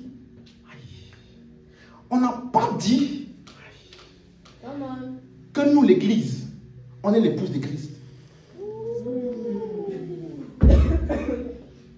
Là, tu as pris l'exemple plus loin. C'est lui l'original. Le mariage est la copie. Ne prends pas la copie pour faire comme si Christ veut copier ça. Non. On n'est pas l'épouse de Christ. Est-ce que tu as remarqué que le mot épouse là, hein, ce n'est utilisé que dans l'Apocalypse. Tu as déjà vu un des apôtres mentionner ça pour expliquer l'Église, pour identifier l'Église par rapport à Christ. Cherchez. Nous là, on est en lui. En lui. Il est en nous. On est un avec lui. Tu me suis? Mari et femme là ne sont pas un. Ils sont une seule chair. Quand ils s'attachent. Ils sont une seule chair quand après ils se détachent. Tu vois pourquoi ton mari peut avoir faim. Toi tu es rassasié. Laisse tomber. Tu ne comprends pas. Tu ne comprends pas. Ça là est un exemple qu'il a pris pour t'expliquer un petit peu ce qui se passe entre Christ et l'Église. Mais ne pense pas que ce qui Christ et l'église là, c'est ça. Non.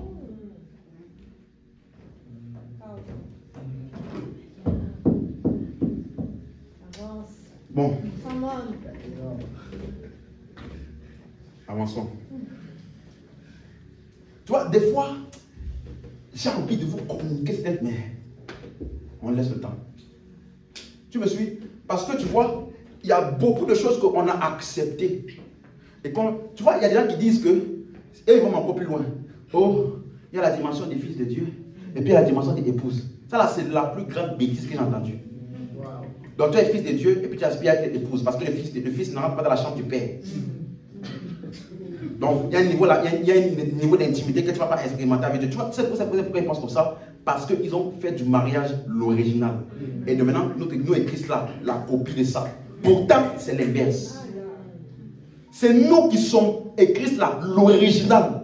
Et ça là, c'est la copie. Donc, ce qui est dans ça, qui est comparable à ça, a déjà été écrit. Ne prends rien de plus. Sinon, tu vas faire du mariage, tous les aspects du mariage là, pour venir mettre dans Christ et l'église. Pourtant, ce n'est pas le cas. Je t'ai donné l'exemple de l'agriculture, n'est-ce pas? Arrête-toi à 2 tomates, plus 2 tomates, ça fait 4 tomates, c'est tout. Je commence à me parler, est-ce qu'il y a, vous savez, il y a des tomates là, ce sont des tomates jumelles. Ça veut dire que c'est 2 tomates, mais ça ressemble à une tomate. Donc, ils sont collés. Là, tu t'es perdu. On n'était pas dans l'agriculture. Tu m'as suivi? Vous comprenez? J'essaie d'expliquer ça d'une manière que vous puissiez comprendre. Vous voyez?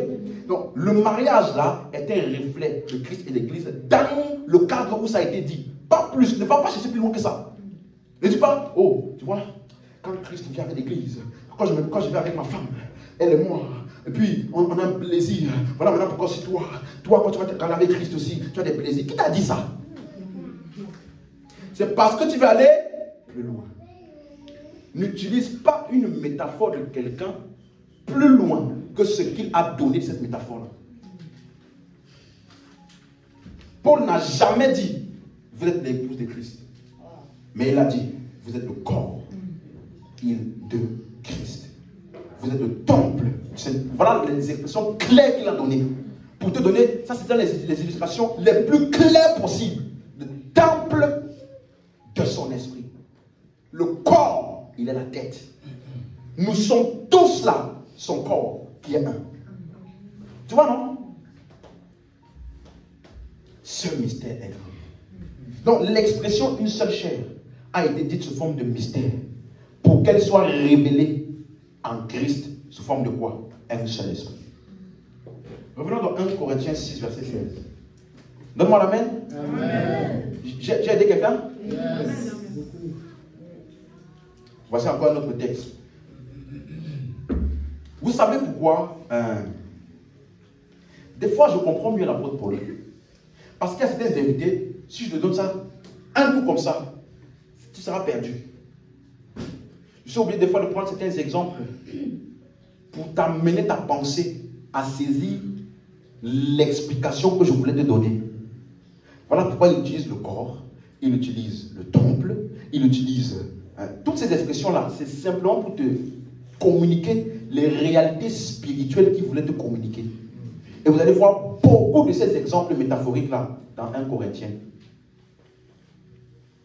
Vous savez pourquoi? Parce qu'il a dit, je n'ai pas pu vous parler comme à des hommes spirituels, mais comme à des hommes comment? Charnel, c'est quoi? Mondain.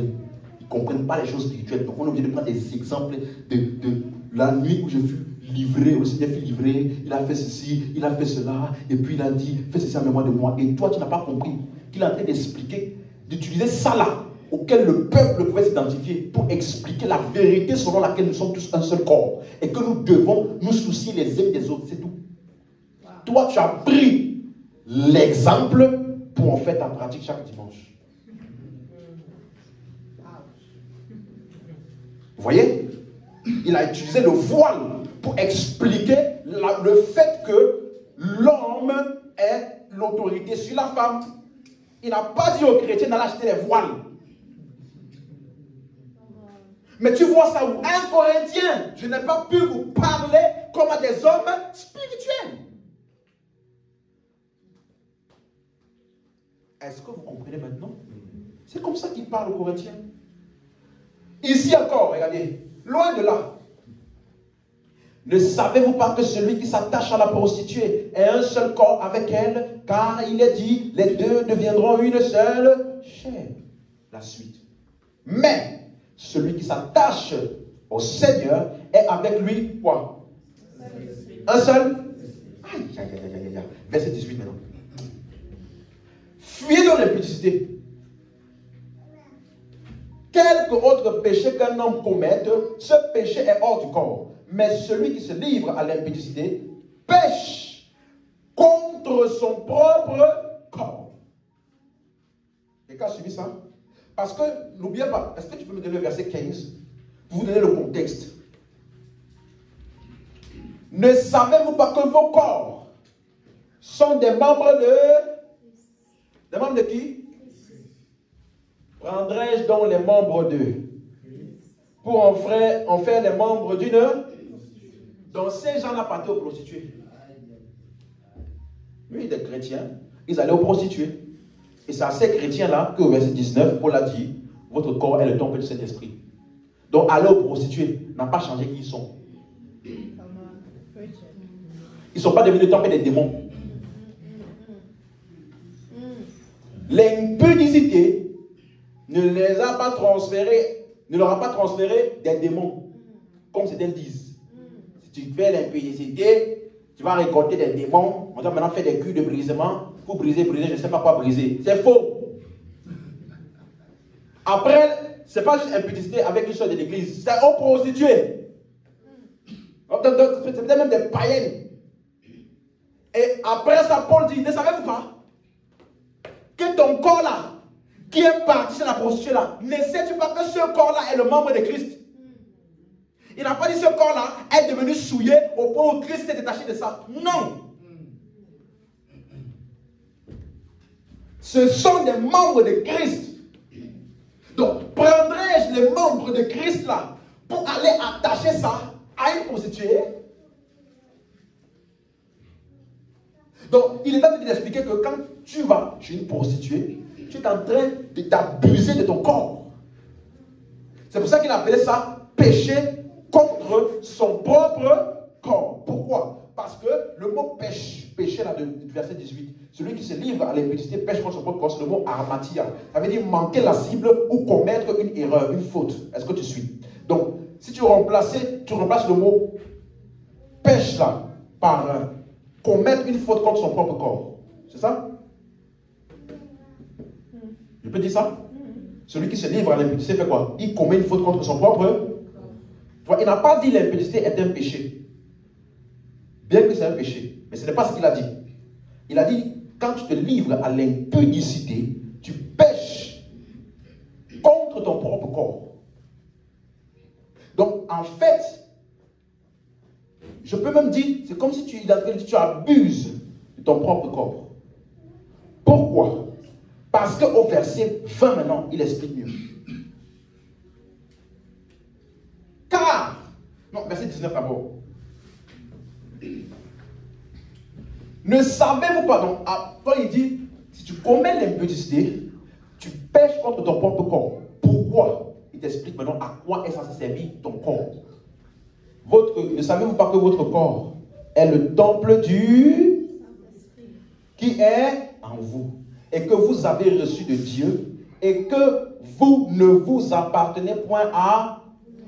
Donc, il est en train de t'expliquer que ton corps a été déjà racheté à un... Ah non, c'est le verset 20, ça, pardon. La suite, pardon. Car vous avez été à un grand... Donc, qu'est-ce qu'il faut faire? Glorifier donc Dieu dans votre... Donc, tu vois que ton corps, puisqu'il ne t'appartient plus, et qu'il est le temple du Saint-Esprit, et qu'il est membre de Christ, ce corps-là, le but de ce corps est de faire quoi? Glorifier Dieu. Donc, en allant chez la prostituée, tu es en train d'abuser de ce corps parce que tu l'utilises pour ce pourquoi il n'a pas été pour autre chose que ce pourquoi il t'a été donné. Quelqu'un comprend mon exemple? Donc, en fait, quand il dit glorifier Dieu, dans votre corps. Pourquoi? Parce que vos corps sont les membres de Christ. Donc quand il dit, prendrai-je les membres de Christ pour aller faire les membres d'une prostituée, c'est une question comme rhétorique à laquelle il faut répondre, c'est impossible. Parce qu'un croyant qui va chez une prostituée ne devient pas une seule chair avec elle. Non, parce que tu ne peux pas devenir membre d'une prostituée puisque tu as déjà été racheté. Donc tu es devenu inéluctablement et irrémédiablement la propriété de Christ. Est-ce que quelqu'un suit? Donc en fait, en disant pêche contre son propre corps, en commettant l'impudicité, vos membres ne deviennent pas les membres d'une prostituée. Ce n'est pas ça qu'il dit. Il dit simplement que tu es en train de faire un péché contre ton propre corps parce que tu l'utilises pour autre chose que pour la gloire de Dieu. Donc c'est un abus de ce corps. Est-ce que quelqu'un suit ça? Donc le mot racheter, en grec même, si tu vois, c'est le même mot que c'est un mot pour la rédemption. Ça veut dire qu'il y a un prix qui a déjà été payé et que ça a changé de propriétaire. Ça veut dire que ce n'est même pas dans votre capacité de faire quelque chose par rapport à ce corps pour lui changer de propriétaire. Amen. Ce n'est pas, même si tu voulais, ça a déjà été racheté. Et ce mot racheté implique changement de propriétaire. Comme quand tu vas au magasin, tu achètes un article. L'article là a changé de propriétaire. Ça n'appartient plus à la boutique, ça appartient à toi qui as acheté. Donc, même si l'article dit, je ne veux pas de toi, c'est trop tard. Puisqu'il a déjà été racheté. Donc, ça veut dire que de la même manière, qu'une personne qui est sauvée pour toujours. De la même manière aussi, son corps est racheté pour toujours. Elle ne peut pas changer de propriétaire, même en allant vers la prostituée. Tu as suivi ça? C'est pourquoi Paul appelle ce corps-là saint. Le temple de Dieu est saint. C'est ce que vous êtes. Donc, utilise ce corps-là de manière à ce que ça reflète ce qu'il est. Saint. Qui appartient à Dieu. Alléluia. Est-ce que c'est clair pour quelqu'un maintenant? Donc, revenons dans Ephésiens 5, 22. Donc, tu vois que les enseignements de Paul sur l'identification, il appuie un seul esprit. Et même lorsqu'il veut parler de ton corps, il utilise ton corps comme l'enveloppe de l'esprit qui est uni à Christ. Et donc, comme ton esprit est uni à Christ là, utilise ce corps-là pour glorifier le Christ qui est en toi. Il n'a pas dit que ton corps est un avec Christ. Il a dit que ton esprit est un avec Christ. Et comme ton corps est le temple de cet esprit-là, utilise donc ce corps-là pour glorifier le Christ qui est en toi. Alléluia. Est-ce que c'est clair? Donc, quand il dit femmes, soyez soumises à vos maris comme au Seigneur, la suite, car le mari est la tête de la femme et Christ est la tête de l'Église, qui est son corps, dont il est le sauveur. Verset 24. Et or, de même que l'Église est soumise à Christ, les femmes aussi doivent l'être à leur mari en toutes choses. Donc, on a dit que tout ça là est passé. N'est-ce pas? Donc, comme on dit l'Église est soumise à Christ, c'est le mot hubertasso. Hubertasso, soumise. Ça veut dire exister sous. Exister sous. Donc, l'Église aujourd'hui existe sous Christ. Il est au-dessus de tout. Amen. Donc, ça veut dire que quand Paul utilise le mot corps, notre corps, pour le temple, ou alors, pardon, le corps, pour parler du corps de Christ, suis-moi, c'est utilisé au singulier et au pluriel. Ça veut dire que collectivement, écoute-moi, et individuellement, nous sommes le corps de Christ. Nous sommes un esprit avec lui, collectivement et individuellement. Donc, pour terminer, la tête là, ça veut dire quoi? La source. C'est clair maintenant? Quand on dit que Christ est la tête de l'Église, C'est pour dire que l'Église est sortie de Christ. Donc la vérité basique est qu'il s'est identifié à nous dans son œuvre achevée. Et il a donc fait quoi de nous aujourd'hui? Nous sommes son corps. Il nous a rachetés. Il nous a aimés. Il s'est donné pour nous. Il nous a lavés et nous a présentés à lui-même. Pur, irréprochable, sans tache. C'est le verset 25. Oui, verset 25.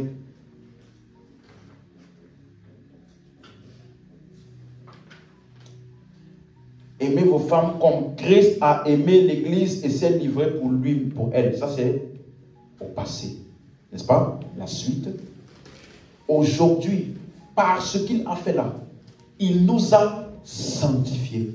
Est-ce qu'on suit? Et il nous a purifiés. La suite. Qu'est-ce qu'il a fait encore? Il nous a fait paraître devant lui. Écoute-moi. Il ne nous fera pas paraître. Il nous a fait paraître devant lui aujourd'hui. Comment? Glorieuse. Sans tache. Donc, à chaque fois que quelqu'un t'amène le sentiment d'être souillé ou impur devant Dieu, ça ne peut jamais venir de Christ. Pourquoi? Parce qu'il t'a fait paraître devant lui sans tache, ni ride, rien de semblable. Pour dire que Dieu ne voit aucune déficience dans le croyant. Aucune. C'est comme ça que Dieu te voit, toi et moi. Sans tache, ni ride, rien de semblable, mais sainte et irrépréhensible. Donc même si par erreur le diable veut t'accuser, c'est trop tard. Il n'a aucun argument pour t'accuser. Puisque devant Dieu, tu es irrépréhensible. Tu es sans tache. Donc, nous sommes aujourd'hui un seul corps et un seul esprit. Et rappelez-vous, lorsque Adam avait Ève, os de mes os, chair de ma chair. Aïe, regarde le verset. Genèse 2, verset 23. Et l'homme dit, rappelez-vous, ce mystère est... Ça parle de qui? L'homme dit, voici cette fois, celle qui est quoi?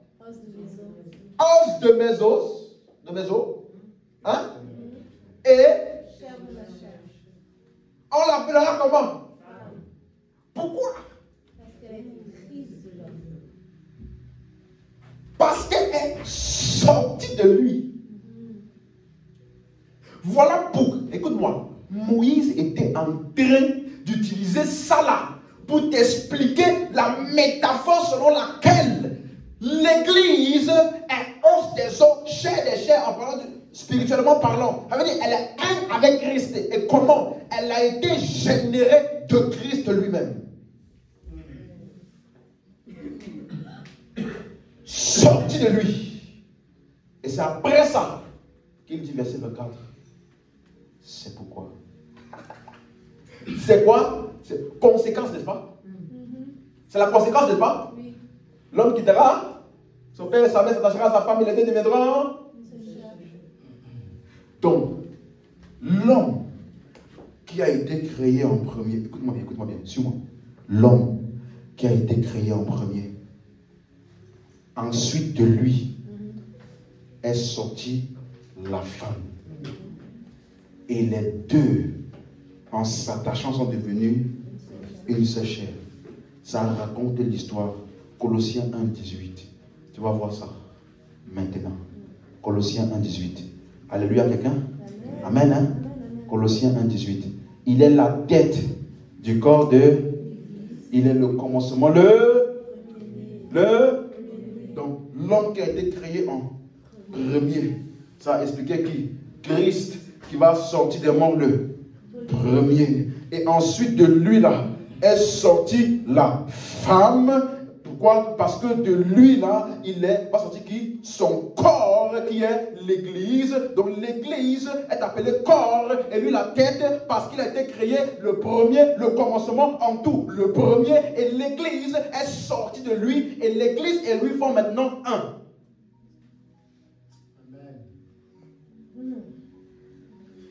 Ça ne parle pas d'Adam et Ève, comment ils se sont regardés des yeux dans les yeux. Oh, vraiment quand je t'ai vu, c'était la chamade dans mon cœur. Ce n'est pas ça.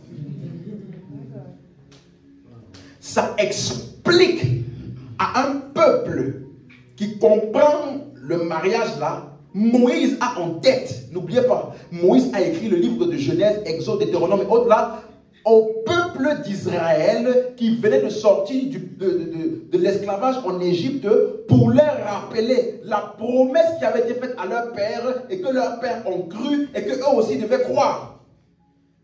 Donc Moïse, dans tout ce qu'il écrivait là, avait ça en tête. Voilà pourquoi il a appelé le Dieu d'Abraham, le Dieu d'Isaac et le Dieu de Jacob. Parce que la même promesse là a été donnée à Abraham, ensuite à Isaac, ensuite à Jacob, a été transférée à plusieurs générations jusqu'à lui. Donc il avait ce qu'on appelle le logos en tête, en communiquant ça. Et il a commencé donc ses écrits par l'histoire de la nouvelle création. Dieu créa les cieux et la terre. Faisons l'homme à notre image. Et après, il explique maintenant, il n'est pas bon qu'il soit seul. Je lui ferai une aide semblable. Tout ça là, tu vois, c'est pour cela que je t'explique, j'explique souvent aux personnes. Oh, mais quand il a été chassé, il est parti dans un pays. Et là-bas, il a trouvé une femme. La femme là venait d'où? Tu as déjà demandé ça? Tu veux que je réponde? Yes. Hein? La réponse à ça, c'est ceci. La Bible n'est pas un livre d'histoire.